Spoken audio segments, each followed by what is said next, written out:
What's up, everyone? Welcome to another episode of the Strength Classroom.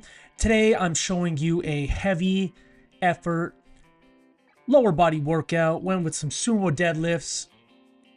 Except last week I worked up to a heavy single. This week I'm working up to a heavy 5.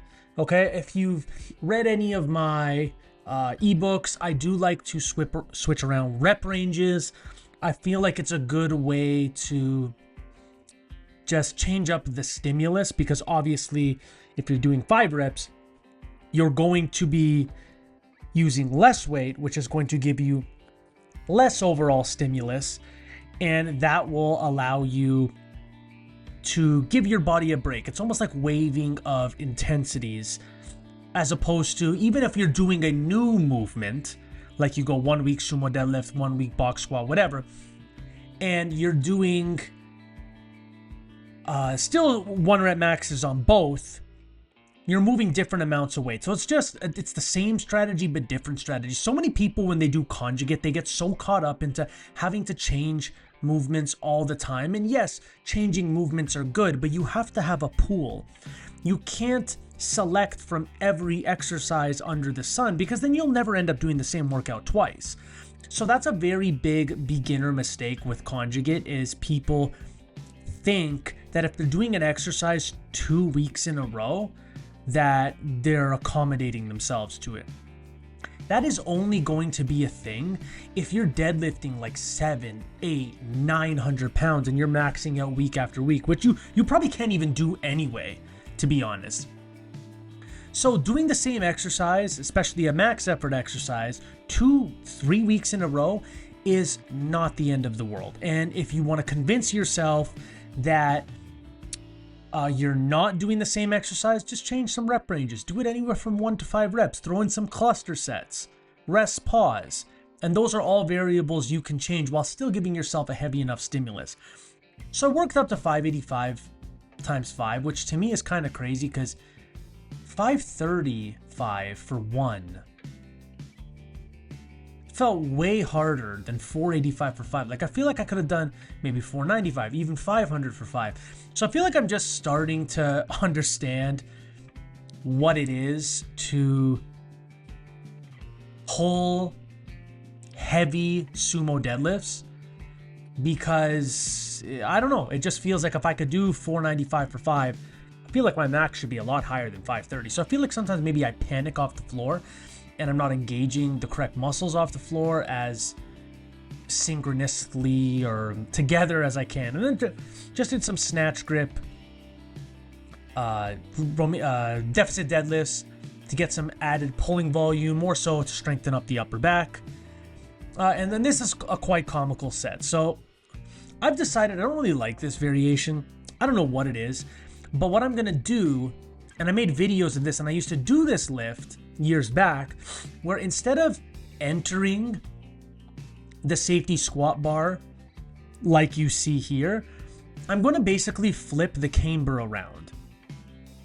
So basically that's going to be pitching me a lot more forward, and it's going to have the same sensation of a front squat. Now watch this set. This is actually pretty funny. I was going to do more reps, but look what happened. It's on the next rep. And just keep an eye on my face the whole time. So there, I hit, and it completely threw me off when I hit the safeties. Now I come down here, and I'm thinking, I don't know if this can roll on me. Look at my face right here. So that kind of fucked up the whole momentum of the set, and I just moved on to the next exercise. So the power pull, it's like a good morning in reverse. Well, here, you're going to have the most tension at the top on your lower back and hamstrings. Whereas in a good morning, at the bottom, you're going to have the most tension. Now, this exercise is good for fucking. I'm not going to lie. Like, if you're a man, this exercise will put the women you sleep with through the wall. Okay? It's just the way the weight is out in front of you. It's perfect, because it's a lot of hips. Now, all joking aside, this is good for grappling. I've noticed in jiu-jitsu I could pick up people really easy if I can get my arms under them. Just due to the fact that this exercise, it's much better than a, let's say, Romanian deadlift. This is just, it's it's more movement specific, let's say, and the angles and the moment arms, all that is more favorable. The leverage, that's the word I'm looking for, of a deadlift is much better. Deadlift is going to be good for overall posterior chain strength, whereas that's good for specific leverages. These are some Copenhagens that are good for inner thigh strengthening. It's also good for your obliques, because your obliques bend in a way. It's just hitting muscles that you're not going to hit with other muscles, for lack of a better term. And I do this as part of a circuit. I think you'll notice that near the end of my workouts, I've been picking 2 to 3 exercises to just hit various muscle groups. And so I went from Copenhagens to rotations to reverse hypers.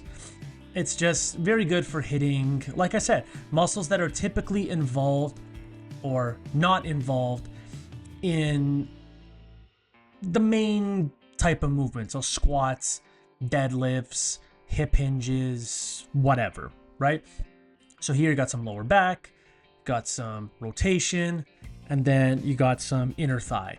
Typically, you're not going to have your body focus on those areas unless you're, I don't want to say isolating them, but unless you're emphasizing them in a way. So if you are any type of athlete, yes, you need the big lifts and you need to lift heavy, both bilaterally and unilaterally. So that's one leg. Whoops. That's one leg versus 2 leg for all you dummies out there. But you also need exercises like this that are going to hit the tiny little muscle groups. And what's good about this is you can do them in circuit fashion. In fact, I have a lot of things like this programmed in my conjugate combat ebook, because I find this is a perfect way for fighters to train. You start off with your big lifts, maybe 1 or 2 of them. Then you have maybe 1 or 2 assistance exercises, and then you finish off with a circuit that'll hit the small little muscles in the, which I would consider accessory muscles. So that's all for this workout, ladies and gentlemen. If you like this video, please do me a favor and like, share, subscribe, do all that good stuff. And as always, ladies and gentlemen, have yourself a great day.